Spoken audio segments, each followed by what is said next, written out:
প্রিয় দর্শক বন্ধুরা, উঠে আসছে মহামান্য কলকাতা হাইকোর্টের ব্রেকিং নিউজ। মাদ্রাসা গ্রুপ ডি মামলা শুনানির ক্ষেত্রে অত্যন্ত গুরুত্বপূর্ণ কিছু স্ট্যাটাস বেরিয়ে আসছে। সেই সংক্রান্ত বিষয়গুলিকে আমরা কিন্তু সরাসরি অনস্ক্রিনে রেখে আলোচনা করব। আর্জেন্ট ভিত্তিতে এই ভিডিওটা তাই আপনাদের জন্য ক্রিয়েট করতে হচ্ছে। বন্ধুরা, ভিডিওটিকে শেষ পর্যন্ত ওয়াচ করবেন, চ্যানেলটিকে অতি অবশ্যই এখনই সাবস্ক্রাইব করে নিয়ে সঙ্গে থাকবেন। জরুরি তথ্য, জরুরি ইনফরমেশন। চলুন তাহলে কথাবার্তা না বাড়িয়ে মূল বিষয়ের মধ্যে প্রবেশ করে যাই। মাদ্রাসা গ্রুপ ডি নিয়োগ সংক্রান্ত মামলার ক্ষেত্রে এই পেন্ডিং অবস্থায় দেখা যাচ্ছে যে মহামান্য কলকাতা হাইকোর্টের স্ট্যাটাস যদি চেক করা হয় তবে তিনটি গুরুত্বপূর্ণ এসেনশিয়াল মামলা কিন্তু লক্ষ্য করা যাচ্ছে। বিভিন্ন সময় মামলা হচ্ছে এবং সেই মামলার স্ট্যাটাসও কিন্তু বর্তমানে উঠে আসছে, এবং এই মামলাগুলি কোন বেঞ্চে শুনানি হবে তা নিয়েও কিন্তু একটা মোটামুটি আভাস ইঙ্গিত পাওয়া গিয়েছে। তো সেই বিষয়ে আমরা চলুন অনস্ক্রিনে গিয়ে বিষয়টিকে দেখে নেওয়ার চেষ্টা করি। বন্ধুরা, চলে এসেছি একেবারে অনস্ক্রিনে। দেখতে পাচ্ছেন মহামান্য কলকাতা হাইকোর্টের অ্যাপিলিয়েটেড সাইটের কেস ডিটেলস, কেস স্ট্যাটাস, এবং সেখান থেকে লক্ষ্য করতে পাচ্ছেন যে সরাসরি রয়েছে MD Habil and others versus the state of West Bengal and others. এই গুরুত্বপূর্ণ মামলা কিন্তু হয়ে রয়েছে।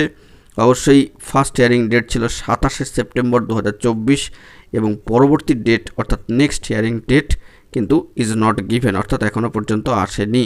এই মামলা কিন্তু রয়েছে, অবশ্যই সিঙ্গেল বেঞ্চের এই মামলা রয়েছে, এই বিষয়টা মাথায় রাখতে হবে। এর পাশাপাশি আরও একটি গুরুত্বপূর্ণ মামলা মহামান্য কলকাতা হাইকোর্টের অ্যাপিলিয়েটেড সাইট থেকে কিন্তু উঠে আসছে। দেখতেই পাচ্ছেন Abdul Latif and others versus the state of West Bengal and others. সেক্ষেত্রে এই মামলার ফার্স্ট হিয়ারিং ডেট ছিল 8ই অক্টোবর 2024।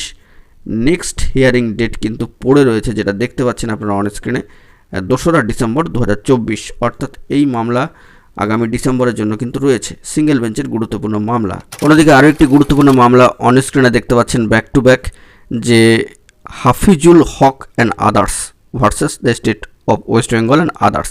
এই মামলার ফার্স্ট হিয়ারিং ডেট ছিল কিন্তু 3রা সেপ্টেম্বর 2024, কার্যত নেক্সট হিয়ারিং ডেট কিন্তু পড়ে রয়েছে 8ই অক্টোবর 2024। এটা নেক্সট হিয়ারিং ডেটে কিন্তু ছিল, এটা অ্যাবজর্ন মোশনে রয়েছে, স্টেজ অফ কেস। তো সেক্ষেত্রে সিঙ্গেল বেঞ্চের এই গুরুত্বপূর্ণ মামলা অবশ্যই সম্মানীয় বিচারপতি অর্থাৎ অনারেবল জাস্টিস সম্মানীয় বিচারপতি মহাশয় ম্যাডাম অমৃতা সিনহা ম্যাডাম মহাশয়ের বেঞ্চে কিন্তু রয়েছে। তো সেই দিক থেকে যাবতীয় মাদ্রাসা গ্রুপ ডির নিয়োগ সংক্রান্ত এই মামলাগুলি একসাথে সম্পর্কিত করে, যেহেতু সম্পর্কিত মামলা, সেগুলো একসাথে ট্যাগ করে কিন্তু সম্মানীয় মাননীয় বিচারপতি সম্মানীয় অমৃতা সিনহা ম্যাডাম মহাশয়ের এজলাসে কিন্তু হতে পারে, এমনটাই জানা যাচ্ছে মাদ্রাসা গ্রুপ ডি নিয়োগ সংক্রান্ত মামলা।